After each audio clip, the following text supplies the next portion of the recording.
Oh, boy. You want to talk about a big void on the right side of your line. A big vagina, so to speak. Oh, my God, what a brutal loss today. It should have been a lot worse than it was. It was 27-20, but it easily could have been like 35-0. Mike Owens is here. I'm Adrian Fedque. We are the Bitter Birds today. Oh, we are definitely bitter today, and there's a lot to get into with this Eagles team right now. Ever since we routed the Steelers at home and went to 3-0, this team has just fallen on their face, and it's been a complete turnaround. We went from a team that routed a Super Bowl contender at the Link to a team right now who probably couldn't even beat the Browns. It's getting to that point.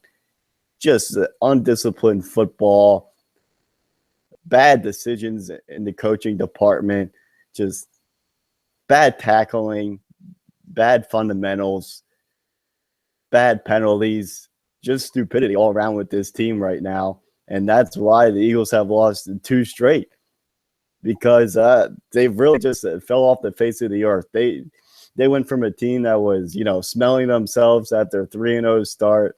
Everything was looking great, to now a team that they can't even run a play on offense without the offensive line getting beaten somehow, without Wentz scrambling for his life, without Wentz getting his jersey ripped, without a penalty.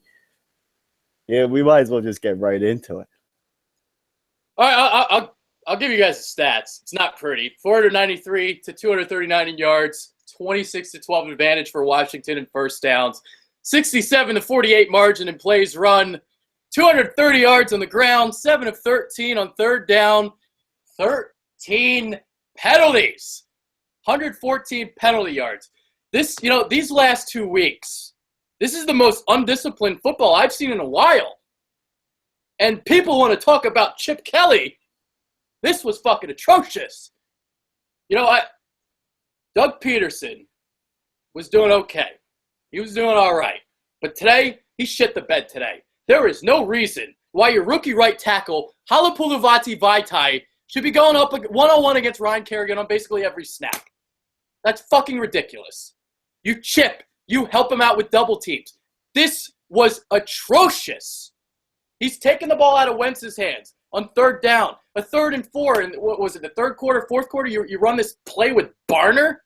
The fuck was that? Even before a penalty, it was like a 3rd and goal, and they ran the ball with Sproles. Just Doug Peterson, he gets an F from me today, and he's the reason why they lost this football game. Yeah, well, the thing that really makes you angry is that the Eagles knew this suspension with Lane Johnson was coming. This wasn't like a surprise scenario where the Eagles were thrown into a situation where, surprise, Lane Johnson is suspended 10 games. They knew that this was eventually going to happen. So the fact that they weren't preparing for this moment is mind-boggling. I was not a fan of them throwing Big V into the fire today and having him make his first career start. This isn't a guy that we drafted in the 1st or 2nd round. This guy was a mid-round draft pick. You don't just throw him out there at right tackle, one of the most important positions on the offensive line, and have him start and not even give him any help along the way, really. So just a really bad coaching decision by the Eagles. Then they go out, and the Eagles, they pride themselves in the offseason with going out and getting a guy like Wisniewski. Well, Wisniewski is a veteran guy. Why aren't you using him? I would rather have them swing Barbary out to right tackle and you put Wisniewski at guard. At least I would feel better about that offensive line than having Big V at right tackle. And, just from the opening snap of the game, you knew that the Eagles were in deep trouble when Kerrigan, just annihilates Big V, and Wentz already has to get a new jersey one play into the game. It couldn't have went any worse for Big V. He's awful, guys. I'm sorry. People were trying to, calm me down during the week and telling me, well, he's looked good in practice. He's looked great in practice. Who the fuck cares about practice? We talking about practice. I heard the same shit about Jalen Mills. Looks great. He looks great. Training camp. He looks great in the spring. Look how good he looked today. Deshaun Jackson burned him every fucking play. Practice. This was the same Big V I saw during the preseason, and I have no idea why you guys weren't as scared as I was. I was petrified. Well, going up one-on-one against Ryan Kerrigan? Are you serious? And they didn't even help him. Like, this was a concern of mine coming in. If you read my Philly Influencer Doug Peterson play calling series during the summer, there was 2 games in particular where the Chiefs had right tackle Ja Reed. Ja Reed was their right tackle. They were going up against Denver, and they were going up against Oakland. Khalil Mack, Von Miller. And guess what? Doug didn't really give Ja Reed a lot of help. And these guys made mincemeat of him. So, Doug, you're a rookie head coach. This is a rookie mistake. You got to go back to the drawing board and figure this shit out. We can only pray that when Doug goes back to the drawing board and he puts in the tape, he saw what we saw from Big V on the football field today, which was an absolute disgrace. And they've got to make some adjustments. If I was the coach, I wouldn't have had Big V out there to start the second half. I would have made some adjustments along the offensive line, like I said, where you put Wisniewski at guard and you swing Barbary out the right tackle. And it's and it's not promising too, because the Eagles, Simawala has been inactive now, I think the entire regular season. So the fact that he's not even getting on the field is very concerning, because that means that he's not ready to play. And Big V definitely isn't ready to play. So it's a major concern right now. Wentz is still doing some unbelievable things with the way the offensive line is performing. The fact that he was able to even keep the Eagles close at the end of the game today, and some of the things that he did down the stretch, just made some amazing throws, is just an amazing accomplishment in itself for Wentz. But he's not gonna. He can't do everything. This guy really, he's Ginger Jesus, but he's not really Jesus. He can't just pull these miracles off. He needs some help from guys around him. And the biggest disappointment, you got to say, is definitely the offensive line and Big V. But also, the defense the last 2 weeks, it's just been a massive disappointment. Well, you know what it is? They were giving up yards on the ground. But because the first couple of weeks they got ahead, they didn't have to worry about playing run defense. They could kind of sit back and play the pass. And now, we're seeing this wide 9 defense a little bit. These huge holes, lack of discipline, lack of gap control, and they got shredded. And this is a Washington running attack that isn't very good, to be honest with you. Yeah, they have a great offensive line, but Matt Jones, who the fuck was the other? Rob Kelly, fucking scrubs, going for 230 on you. Ugh. Michael Kendricks, Jesus fuck. Even when you think he's making a tackle, he's not making a tackle. Yeah, well, at this point, you might as well just put a belly shirt on Michael Kendricks, because he looks like Kiko Alonso from last year. And, Nolan Carroll, who was playing really good football last season prior to his injury, is now playing really bad football. And it's hurting the Eagles. And,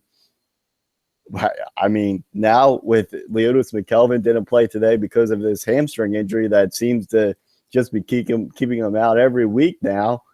The Eagles are in trouble in this secondary. They're putting a lot of pressure on Jalen Mills. I will say this about Jalen Mills. He's got a ton of confidence, but, that confidence isn't going to help you all the time, especially when you're going up against a speedster like Deshaun Jackson. So, that was a very favorable matchup for the Redskins, and they took advantage of it. So right now, Eagles are just very thin in the secondary, and it's showing. Then you talk about, you have a guy like Ron Brooks. They bring him in here because he's had a history with Swartz, but, Ron Brooks isn't doing much either. So it's really a disaster right now, because what we said coming into this game, the game was going to be won in the trenches. Well, the Eagles' defensive line today they got absolutely murdered. And we've said this all along that with Schwartz, his whole game plan is to get pressure with the front four. And if he doesn't get pressure with the front four, well, you better have a hell of a secondary. Well, the Eagles have Swiss cheese for a secondary right now. And when their defensive line gets beat today, you're going to be in for a long day. And that's what happened. And here's another thing about Doug Peterson today.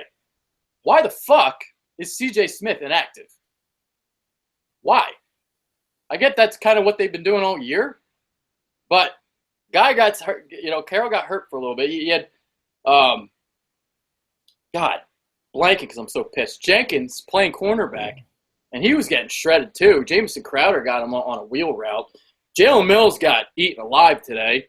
And then even going back to the summer, you see why we wanted to keep Eric Rowe? Yeah, I mean, we could use Eric Rowe right now, that's for sure.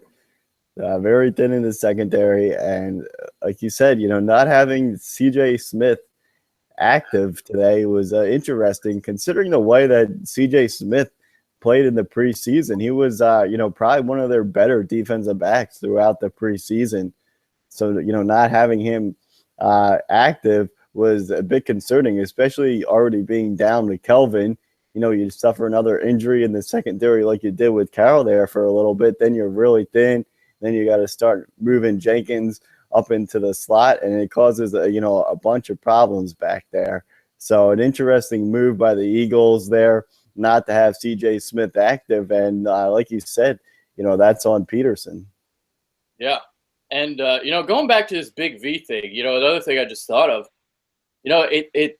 this suspension is just so huge in so many ways because obviously, Eagles offensively, they have more weapons at tight end and running back when you throw the ball than wide receiver right now. And when you're helping out Big V, that limits your running backs and tight ends because you're going to have to use them to chip. You're going to have to use them to double team. And, obviously that limits your options. Yeah, and it hurts because, this was a game today where Eagles really could have utilized Ertz a lot, but when they have to start, bringing in the extra tight ends to help Big V out, and also just to really help the offensive line out. I mean, it wasn't just Big V. I mean, everyone along the offensive line was really struggling. I think almost everyone along the line got a penalty today. It seems like it's like every few plays we're getting an offensive holding call. So it hurts. I mean, because Ertz really has killed the Redskins in the past, and not being able to really utilize him today, affected our offense. Yeah, I'm going to have to look at that game film because he didn't seem like he was utilized a lot. And then he had the drop, which was just, so he had the one seam route. That was basically it.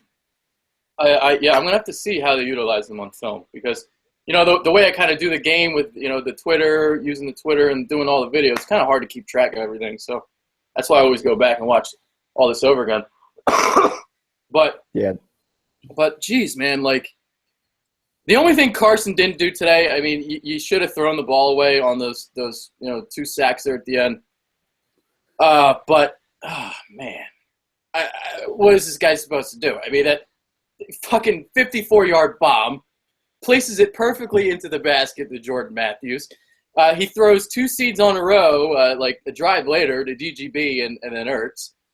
And the sidestep, Chris Baker steps up in the pocket, finds Nelson Aguilar. This is a rookie, guys. The rookies aren't supposed to do this, and he's doing it. I mean, he's doing it, and unfortunately, these past 2 weeks, it hasn't resulted in a victory because the way the rest of the team is playing. They're not helping him out. Last week, it should have been a victory for Wentz, the way that he brought the team back, but Ryan Matthews fumbles. This week obviously shouldn't have been a victory. I mean, we just played like dog crap the entire game, but, Wentz is really the only guy that has really done anything the past 2 weeks. Yeah. Then, coming in, the Redskins had the worst ranked run defense in terms of yards per carry allowed. 5.1 yards per carry? I forget off the top of my head. And because of this statistic, Doug Peterson was reluctant to stop running the ball. He just kept running the ball and taking the ball out of Wentz's hands. Now, again, it's like he was getting pressure every play, so it was kind of hard to establish a rhythm in the passing game. But where I had a problem with was when it's 5 minutes left in the game and you're still running the ball. I didn't understand all that. Yeah, I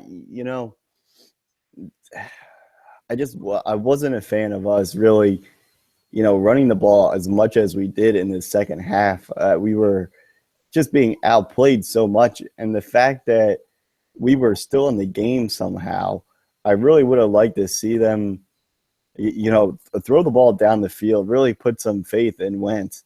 And the one ball that went through, the bomb to Jordan Matthews, that was just an unbelievable throw. So, if you have a quarterback that can do that, and you trusted him in the first 2 games, the first 3 games of the season, why wouldn't you trust him to do it in Washington?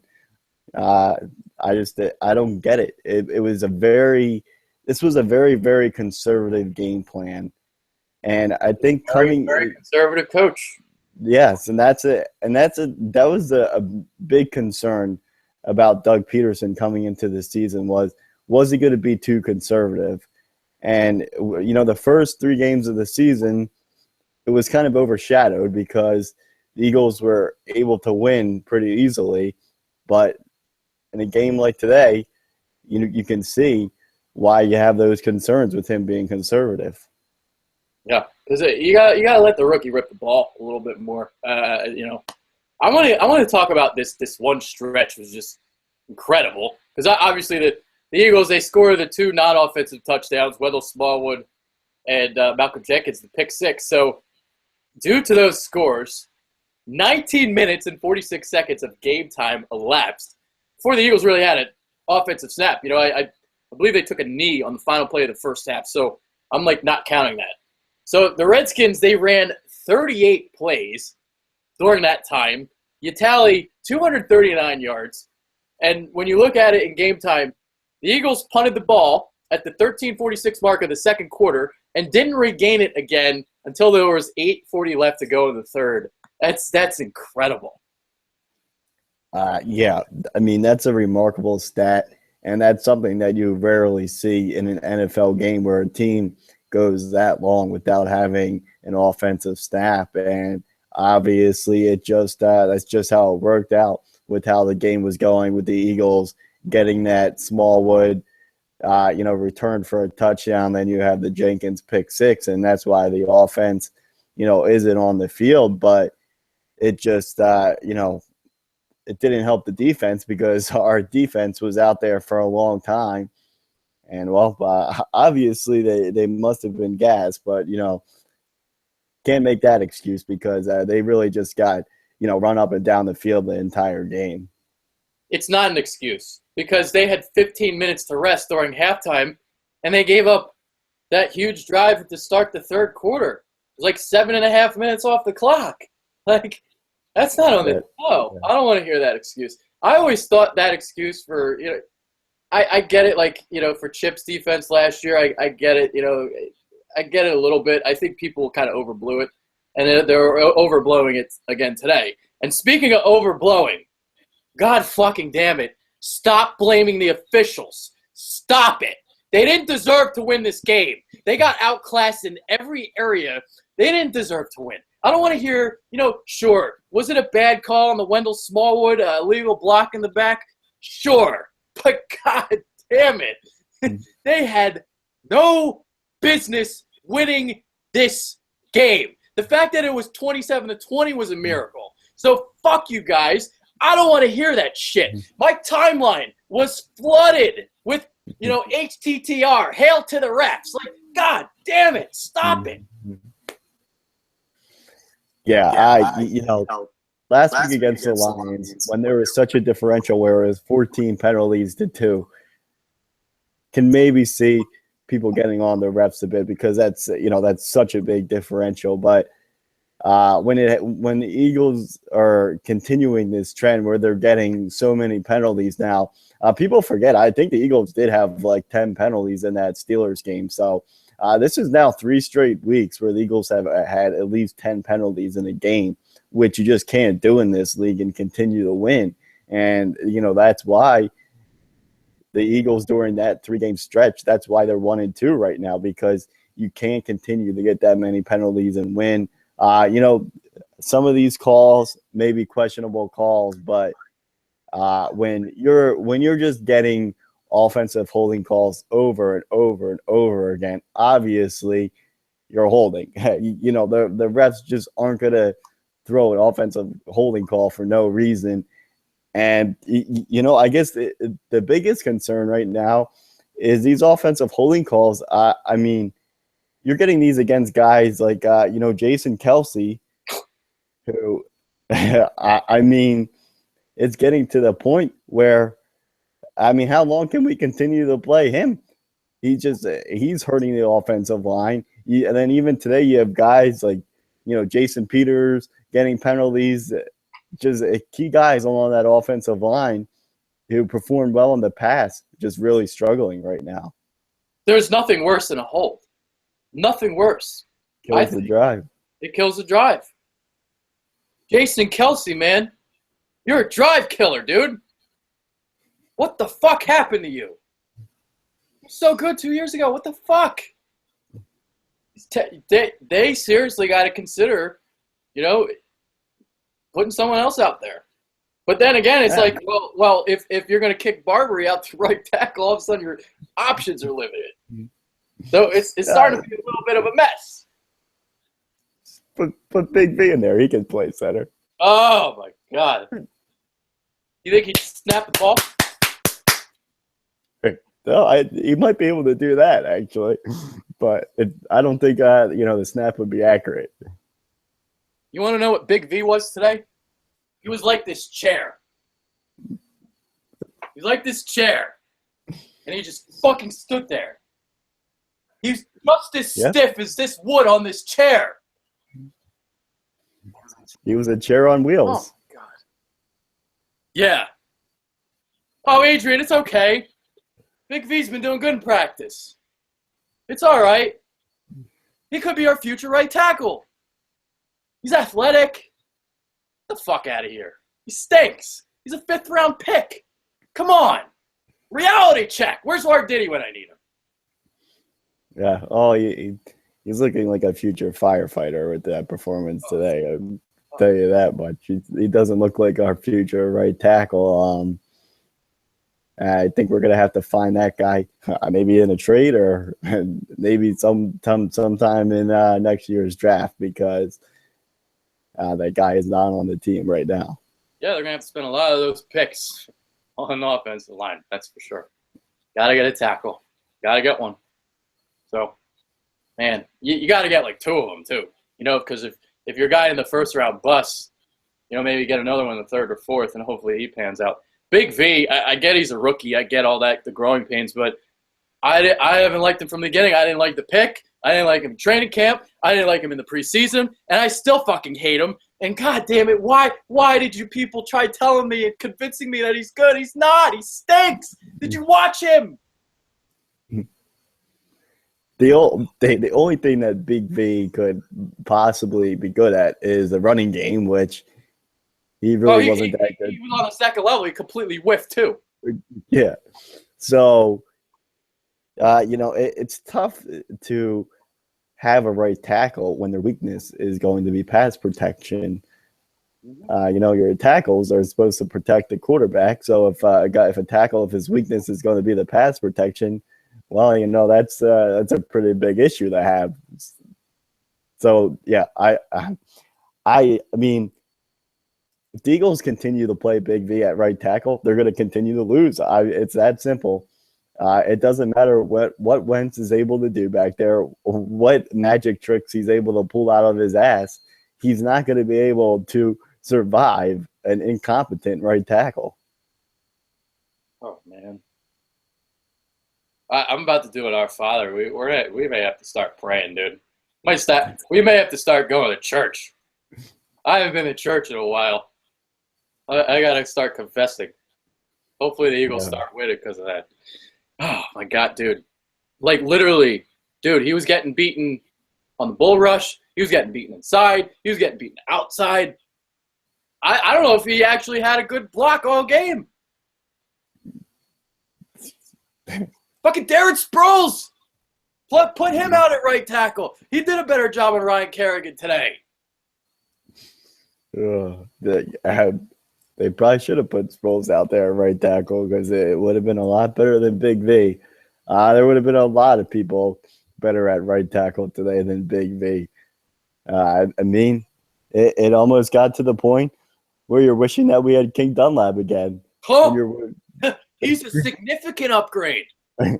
Dennis Kelly is an upgrade. Our boy Demetrius Bell. Demetrius Bell, the cracked Liberty Bell. He's an upgrade.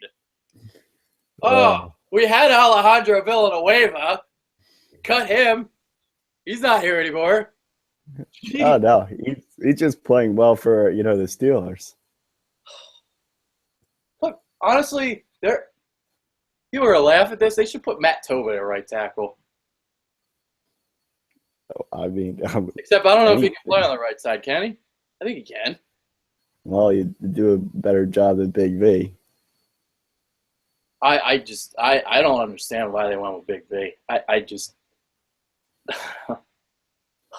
Well, it's a mistake that they could have fixed at halftime, and they didn't. Yes. And that's the thing that is most frustrating about this because, okay, say that the Eagles were getting blown out at half, which they should have. They should have been. They should have been down like 28-0 at half. Whatever. Somehow, miraculously, they're still in this game at the half.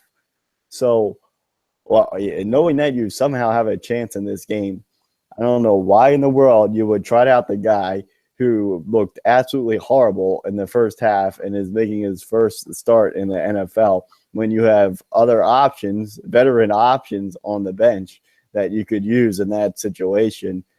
It doesn't make much sense, that's for sure, especially when you wanted to run the ball too. When that was the point of emphasis, is trying to run the ball. Well, it's tough to run the ball too behind a rookie right tackle. Yeah. Oh boy, I don't even know. I don't know. Benny Logan goes down today too. Like that's going to be a big injury. I don't know. He's got a groin injury. I don't know if he's going to be okay or not. Hopefully. Even Fletcher Cox today was getting some penalties. Now, the one call that was tough, the roughing the passer, whatever. It's hard to stop your momentum. But yeah, people were complaining about that call too. Whatever. Obviously, it wound up kicking us in the ass because Jones scores a touchdown. Yeah. Well, that's the thing right now with this team is that it's not really the penalties that we're getting. It's the situations that we're getting them in. It seems like we're getting these penalties in the worst possible situations ever. I mean, the Cox penalty. I mean, you're talking about, having them settle for a field goal instead. You get a stupid penalty like that, they're scoring a touchdown. And I know that, it's tough for Cox to stop his momentum, but he also has to be smart and know that the play isn't going anywhere anyway. So don't ram the quarterback's head into the ground or go after him high, go after him low. So it's just, it's stupid things like that. And then, Cox had another, penalty where he jumped off sides, and that was a stupid play, and he knows it. I mean, he had his hands on his head, but it's things like that. I mean, it's not even it's not even Jalen Mills making penalties. It's key guys on the defense that are getting penalties. Yeah, and now we enter a 7-game stretch, which is absolutely treacherous. And you guys give EDP a lot of heat, but he and I were here telling you guys, warning you guys about this stretch. and you didn't want to listen. And now we're 3-2, and this stretch is fucking brutal. They have the toughest schedule left in the league right now. It's not going to get any easier, folks. You know, this Minnesota pass rush is even more ferocious than Washington's. So next week, Big V's going to have to go up against Brian Robinson and Daniel Hunter. And if you guys don't know who Daniel Hunter is, watch the tape. He's going to eat Big V alive. And oh, boy. It's not going to get easy, man. It's just going to get harder. And, obviously, if you heard Carson Wentz after the game, he's not losing hope. I'm not losing hope. But I think people were a little bit naive heading into today. 70%, I will always remember that. Right after the Pittsburgh game, 70% of you fuckers thought we were going to the Super Bowl. What is wrong with you people? Well, like I said, what happened was during that 3-0 stretch, a lot of issues with this team were getting overlooked because we were winning. Yeah, exactly. And that was the problem. And I mean, I'll say it now. I mean, the worst thing that could have happened to this team probably would have been that Steelers game. I think that's the worst thing that could have happened to us because we just got it so high. Everyone just got these unreal expectations. And then we go into the bye week, and really the bye week happened at the absolute worst time. Yep. It drained everything out of this football team. We came out after the bye week, a totally different team. Just came out flat against the Lions, and ever since then, we haven't been able to recover, and it's just been one stupid thing after another. We take forward, it's 10 steps backward. So until this team can get back to fundamentals and just doing the basics and playing, sound football, they're going to be in trouble because you can't win in this league if you turn the ball over, if you have a bad offensive line, and if you get one penalty after another. Oh, my God. They got to beat Minnesota next week. Well, if they win that game, if they want any shot to keep pace in the division, they're going to have to because right now, people are saying, "Oh, the NFC East is so bad coming into the year." Well, all of a sudden, it looks like the Cowboys are starting to almost run away with this division the way they're playing. And you're going to be in a battle, really, looks like, for a wild card spot. Yeah, they got to get their act together really, really quickly. So, we'll see if they can do that. And, dude, if you guys played any drinking games today that involved missed tackles, all you fuckers are in the IR with alcohol poisoning. Yeah, the missed tackles, it's just getting to the point where it's absurd. And it's the missed tackles at the most inopportunes ever. Early in the game, the Redskins backed up in their own end. Cousins takes off and scrambles, gets the first down. If we make a tackle, we probably stop him short of the first down marker. But it's just things like that allows teams to extend drives on us with us not being able to miss tackles. Or it's guys that, are ripping off what should be a 5-yard run turns into a 40-yard run. Yeah. We're about to see how good of Coach Doug Peterson is over the next couple weeks, that's for sure. And I don't want people to misinterpret our show today. Just because we've been talking a lot of shit on this team today doesn't mean there's no hope. But a lot of my point is, like, when you guys were getting overconfident and just completely naive of the problems of this team, and now all of a sudden it's like, well, they're coming to fruition. I still think this is a good team. I think they can still get 9 to 10 wins, possibly. But Doug Peterson's got to figure some shit out.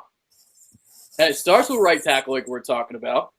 Defense has to get back in the film, study some film, start tackling some people. So, these are correctable things. The penalties, you can stop the penalties. That's just mental lapses. You can stop all this. You can fix this.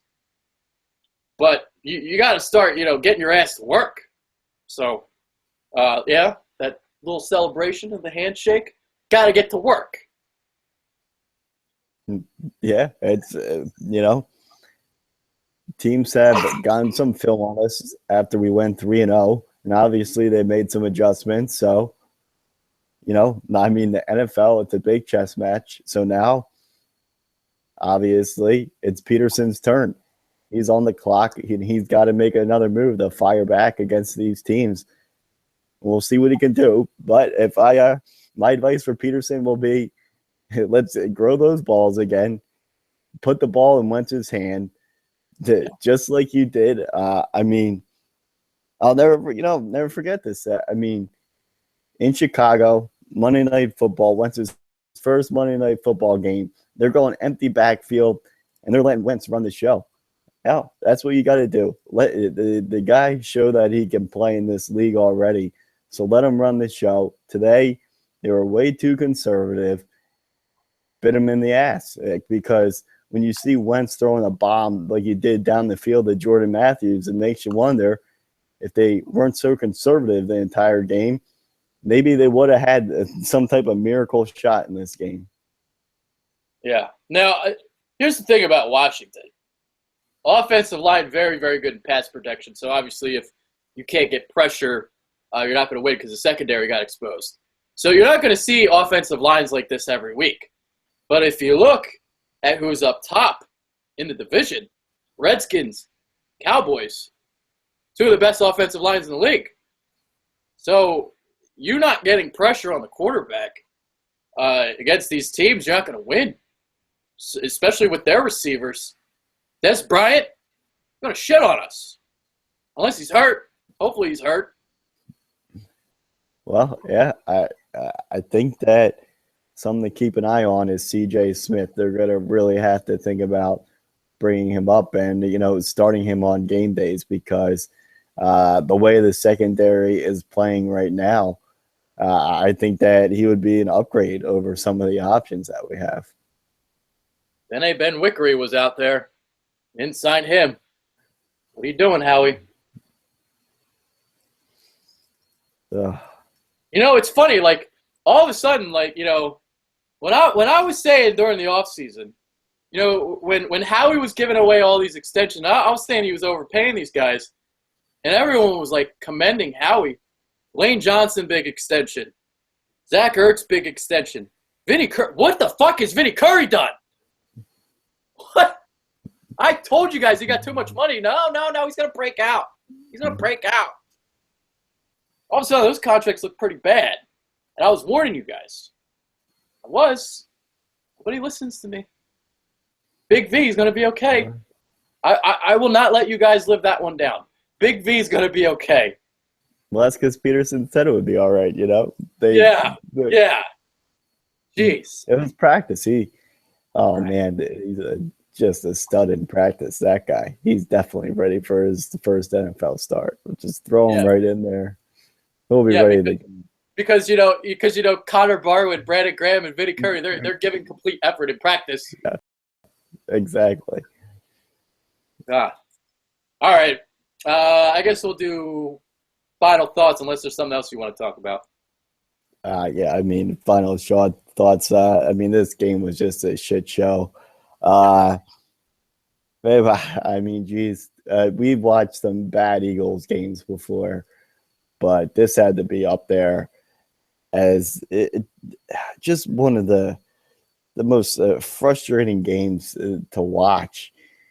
And what made it even more frustrating was the fact that somehow, after playing some of the worst football possible, they still had a shot in this game. But you knew that even though they had a shot, that they would do something stupid and they would ruin that shot. And that's exactly what they did. And to top off the whole game, we didn't even mention this, but we'll mention it now briefly, and this falls on Peterson, where it's less than 2 minutes to go in the game. Oh. the Eagles, Peterson decides to call a timeout to punt the ball. So Yeah, the Eagles, instead of just taking the 5 yards. Yeah. yeah. Yeah, I didn't even bring that up today. Jeez. So we lose a timeout. So now we're only down to 2 timeouts. Then you decide to punt the ball, and the best part is, the extra timeout kind of came to bite us in the ass because we waste up our 2 timeouts. Then it's 3rd down, and fittingly, the Redskins end the game with Matt Jones just ripping off a huge run and just shoving it in our throats that we look like a bunch of complete idiots. We forgot to bring up that timeout, but I was almost at the point where I was like, you might as well you just go for it on 4th and whatever they had, because no faith in our defense and then stopping them on 3 straight running attempts. Yeah, unfortunately, Freddie Mitchell is no longer on our team, so maybe that had something to do. I don't know, but I agree. I would have definitely gone for it. At least because it's not like the Redskins were like in field goal range or anything. It was, what was it, like the 45 or something? Well, and that's the thing too, because the Eagles were going to get it. The best that they could have really done was get the same field position back if they stopped Washington on 3 straight running attempts. They would have had the ball in the same spot. They would have just had a fresh set of downs, and they would have only had like 30 seconds left in the game, so it wouldn't have done them any good. I would rather have a 4th and 24 play or whatever it was with Wentz than having, only 30 seconds and you have to go 50, 60 some yards down the field. Yeah. He shit the bed today. He's a rookie coach. So these kind of things, while these things are expected, it was just, F. He gets an F today. So he's been doing good. He was doing good and completely shit the bed the last 2 weeks. So Doug's got to figure some shit out. Dude, the conservative bullshit, that's got to stop. Running the ball in like a 3rd and 5, stop it. Like, what the fuck? I saw that shit last year with the Peterson play calling series I did, man. Like, just very, very conservative on 3rd down, and I'm seeing it again, and I don't like it. You gotta let loose. Yeah, well, I think that the worst part about this whole thing is, you were hoping that Big V could at least score an F for a grade, but he didn't even get an F. He got a Z. He couldn't even live up to his name. He couldn't even get a V. He got a Z. Right. He went backwards somehow in the alphabet. I don't know how that's possible. Oh, my God. Well, this show is very, very therapeutic. So, I was able to get through it.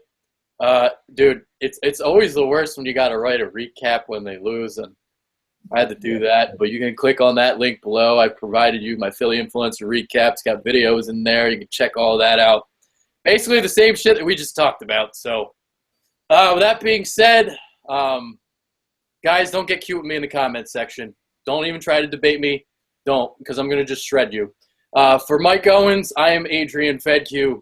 We're out. Peace. Later.